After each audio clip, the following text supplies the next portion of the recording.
clivage du monde entre les grandes puissances. La Chine sur un plateau. Le monde est comme ça. Ce que je peux vous dire, c'est que s'il y avait une guerre, on est tout à fait équipé pour entrer en guerre. Quand ils sont chefs d'État, ils vont faire la guerre. Une fois à la retraite, ils vont parler de paix. Américains préparent secrètement une guerre contre... Bonjour à tous, ici Antoine Martin, accompagné de Clara, pour votre rendez-vous quotidien avec Impact Actu. On ne veut pas de guerre avec la Chine. Tenu de ce que dit Trump, de ce qu'il n'a pas dit, et disons compte tenu du fait que depuis qu'il a été élu, il a quand même été très méchant avec le Canada, très méchant avec le Mexique, très méchant avec l'Europe, beaucoup moins qu'avant avec la Chine. Et d'ailleurs les Chinois qui ont pris des mesures de rétorsion normales, si je puis dire, n'ont pas non plus saisi le mégaphone pour le faire savoir partout. Donc, le monde est comme ça. Le 21e siècle, quand il a commencé, tout le monde a dit « C'est le 21e siècle, c'est l'âge de l'information, c'est la technologie, ceci, cela, pas de guerre. » Dites-moi, combien de guerres au 21e siècle? Combien de nations ont été détruites au 21e siècle? Alors je me suis dit, ça c'est la paix dans le monde, c'est sûr. C'est la défiance qu'ils introduisent vis-à-vis de leurs alliés. Si vous regardez dans le triumvirat, là, la Chine et les Russes n'introduisent pas un biais de confiance entre la Chine et la Russie. Au contraire, ils consolident leurs axes stratégiques. Ils consolident aussi avec la Corée du Nord. Celui qui aujourd'hui introduit un biais dans sa stratégie avec ses propres alliés, c'est la gouvernance américaine avec Donald Trump, ou qui semble introduire. Et maintenant, la balle est dans le camp de la Russie. C'est ce qu'a déclaré aujourd'hui le premier ministre du Royaume-Uni dans le cadre d'un sommet virtuel sur la guerre en Ukraine.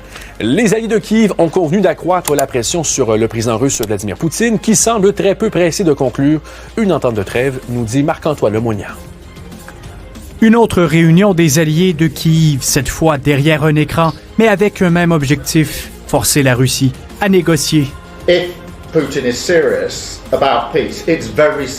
Si Poutine est sérieux à propos de la paix en Ukraine, le chemin est vraiment simple, affirme le chef de file britannique Keir Starmer. Les 26 membres présents dont le Canada se sont entendus pour maximiser la pression sur la Russie, pousser Vladimir Poutine à accepter le cessez-le-feu proposé par Washington, approuvé par Kiev et soutenu par les alliés européens. Sooner or later, Putin will have to come to the table. Tôt ou tard, Vladimir Poutine devra venir à la table des négociations. C'est le moment que les fusils tombent, que les attaques barbares cessent en Ukraine et de signer un accord maintenant. Mais sur le terrain, le Kremlin ne montre aucun signe de recul. Emmanuel Macron estime que la Russie ne cherche pas sincèrement la paix. Volodymyr Zelensky, lui, accuse Moscou de vouloir prolonger la guerre.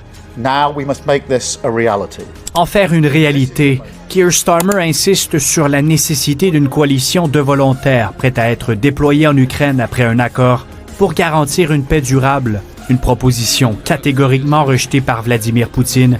Mais pour Emmanuel Macron, Moscou n'a pas son mot à dire quant à la présence de troupes européennes sur le sol ukrainien. Nous passerons maintenant à la phase opérationnelle. L'idée est donc en voie de devenir réalité. Elle est soutenue par plusieurs pays européens et la mission pourrait aussi compter sur l'appui du Canada et de l'Australie. Une nouvelle rencontre à ce sujet aura lieu jeudi au Royaume-Uni. Marc-Antoine Lemonnier, TVA Nouvelles.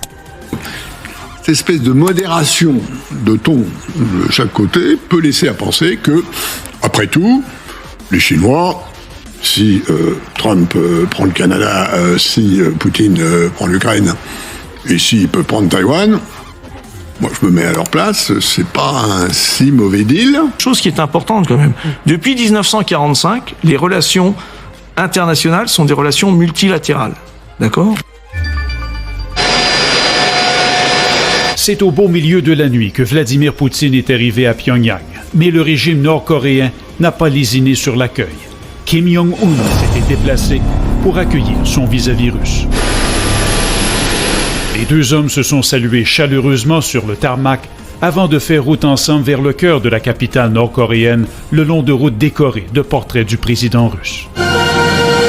Cette visite avait été annoncée en grande pompe par la télévision nord-coréenne. Mercredi, un imposant défilé est prévu en l'honneur du président russe à Pyongyang. La dernière fois que Vladimir Poutine s'est rendu en Corée du Nord remonte à sa première année comme président en 2000. Il avait alors trinqué avec Kim Jong-il, le père du dirigeant actuel. Pourquoi retourner à Pyongyang maintenant? Essentiellement en raison de la guerre en Ukraine. Vladimir Poutine a besoin d'alliés et Kim Jong-un est un des rares dirigeants à appuyer son offensive. Les deux hommes qui se sont rencontrés à Moscou l'an dernier pourraient signer un accord de partenariat stratégique lors de leur sommet. Les Américains se disent inquiets. C'est ce qui fait que la guerre se poursuit, dit le secrétaire d'État Anthony Blinken. Vladimir Poutine assure pour sa part Pyongyang de son soutien indéfectible. Le régime nord-coréen espère notamment bénéficier d'une aide économique et d'un transfert de technologie militaire russe. Le sommet survient en plus alors que la tension s'accroît à la frontière entre les deux Corées. Ce colonel sud-coréen dit que l'armée du pays voisin effectue divers travaux dans la région, notamment l'installation de mines terrestres. Raymond Filion, TVA Nouvelle Ottawa. Une chose pour la Chine, par exemple, ce qui est très différent de la Russie, la Chine est rentrée de mémoire dans l'OMC en 2001, la Russie en 2011. Lorsque la Chine rentre dans l'OMC, donc dans l'Organisation mondiale du commerce, c'est parce qu'elle s'appuie sur un triptyque qui est le suivant. Gagner énormément d'argent pour soutenir un effort militaire au service d'une politique menée par Xi Jinping pour arriver en 2049 à être la première puissance mondiale.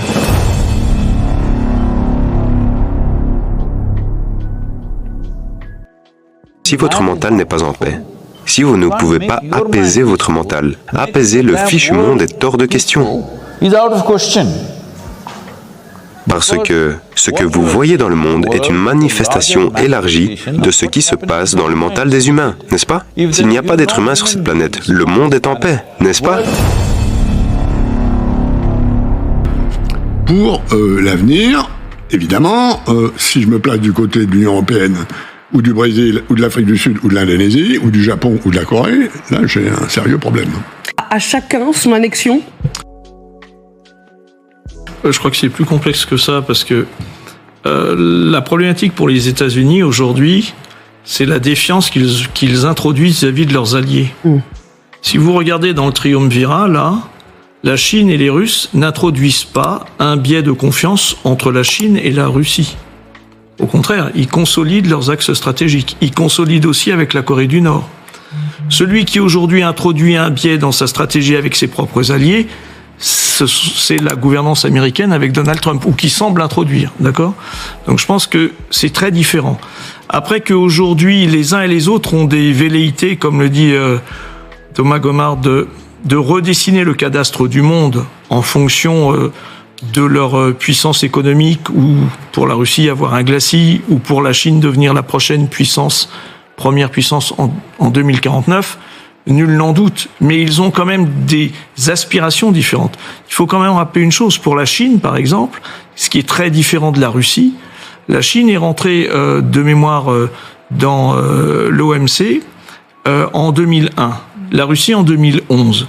Lorsque la Chine rentre dans l'OMC, donc dans l'Organisation mondiale du commerce, c'est parce qu'elle s'appuie sur un triptyque qui est le suivant. Gagner énormément d'argent pour soutenir un effort militaire au service d'une politique menée par Xi Jinping pour arriver en 2049 à être la première puissance mondiale. La Russie, lorsqu'elle rentre en 2011, en fait, l'OMC, elle en a peu à faire, ça lui rapporte pas grand-chose, et c'est pour ça qu'ils mettent en place les BRICS, parce qu'il y a plus une idéologie de sortir aujourd'hui des instances internationales et proposer un autre modèle. Les deux modèles qui peuvent converger, c'est le système russe et le système aujourd'hui chinois qui disent on veut un autre ordre international. Les États-Unis ne sont pas en train de dire nous voulons un autre ordre international. Ce qu'il est en train de dire aujourd'hui, c'est je vais faire en sorte que d'un point de vue économique, je vais préempter un maximum de choses pour demain être en capacité d'avoir toute l'énergie nécessaire pour mon industrie, pour mon économie, Et ça laisse entendre, en fin de compte, que ce serait identique. Ce n'est pas identique. Aujourd'hui, les États-Unis ne sont pas sortis de l'OTAN, ils ne sont pas sortis de l'OMC. Alors, il a une attitude, l'administration américaine donne cette impression-là. Mais on n'en est pas là. Il n'a pas dit, aujourd'hui, je vais rentrer dans des relations polycentrées. Je rappelle une chose qui est importante, quand même.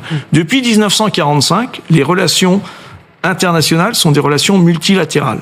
D'accord ? On essaye, au sein des organisations internationales, de résoudre les problèmes de façon multilatérale. Ce que ne fait ni la Chine ni la Russie, parce qu'ils décident, eux, de faire des relations bilatérales. En fonction... fait aussi Trump. Non, parce qu'en fonction de leurs propres intérêts, il n'y a pas d'alliance. Entre la Chine et la Russie, il n'y a pas d'alliance. On a des intérêts, on converge sur nos intérêts, mais on ne devient pas des alliés, comme il y a au sein de l'OTAN toute une infrastructure d'alliance, comme a aujourd'hui les États-Unis avec l'AUKUS ou avec l'OTAN, etc. Et ce que fait aujourd'hui Trump, c'est qu'il ne sort pas du multilatéralisme tout en ayant donné l'impression qu'il va vers ce jeu de je vais faire en fonction de mes intérêts et donc je fais comme les autres. Mais je crois que effectivement il fait comme les autres, mais il ne sort pas du système. Et donc on se retrouve avec deux systèmes qui cohabitent, l'un en fonction de ses intérêts, l'autre en fonction de je vais réinvestir économiquement pour la puissance américaine, mais je reste quand même malgré tout dans un système multilatéral et des organisations internationales. Mais par contre, il affaiblit ses propres alliés. Et là, ça peut poser un problème à la fois à l'extérieur, c'est ce qui se passe avec les Européens, défiance, avec le Canada, défiance, mais aussi pour la sécurité intérieure des États-Unis. Moi, ce que je redoute le plus aujourd'hui, c'est que cette inflexion, elle pose des problèmes de sécurité intérieure aux États-Unis. Le fait de défaire un certain nombre d'agences de sécurité, d'enlever un certain nombre d'outils, de déshabiller, ça n'empêche pas aujourd'hui les Chinois de continuer à avoir des velléités, l'État islamique d'en avoir, les Russes d'en avoir, et là, il peut y avoir des inflexions. Qu'en pensez-vous, Oleg Koptsev ? Comme dans les jeux télévisés, pas mieux. Pour les chiffres des lettres, je crois. Ce que dit Michel Dzerzhinsky, c'est... Pardon. J'ai mal prononcé. Michel Dzerzhinsky. Dzerzhinsky, pardon. Encore mieux. J'ai fait une mauvaise prononciation malheureuse. Non, voilà, il a tout dit. Moi, franchement, je passe. Je peux rajouter sur le Canada et le Groenland, qui sont un peu mes spécialités. Quand même, je suis spécialiste de la géostratégie de l'Arctique. Je crois qu'avant tout, il est absolument irréaliste même de prendre le moindre petit territoire. Même un petit îlot au Canada, c'est impensable. Quant au Groenland, finalement, il l'a déjà géostratégiquement. L'armée américaine, les forces militaires américaines contrôlent le Groenland déjà beaucoup plus que le Danemark même, à qui appartient le Groenland. Donc je pense que c'est surtout, on est dans la provocation. Plus vis-à-vis de l'opinion publique et des médias que des diplomaties canadiennes ou groenlandaises. C'est-à-dire, c'est une manière de dire, bon, maintenant vous choisissez votre camp. Pour le Groenland, c'est clair. Il ne faut pas oublier que la Chine a vraiment commencé à prendre de plus en plus d'influence au Groenland. Qu'est-ce qui risque de se passer en ce moment au Groenland ? C'est que vous avez parmi les 50 000 autochtones inuits du Groenland, vous en avez à la moitié, une toute petite minorité au Parlement en ce moment, qui sont tout prêts à s'allier avec la Chine, à laisser la Chine entrer si le Groenland devient indépendant. On est très proche de l'indépendance. Je dirais, c'est un processus qui était beaucoup plus tranquille et pacifique que ce qui se passe, par exemple, dans certaines îles françaises, par exemple en Nouvelle-Calédonie.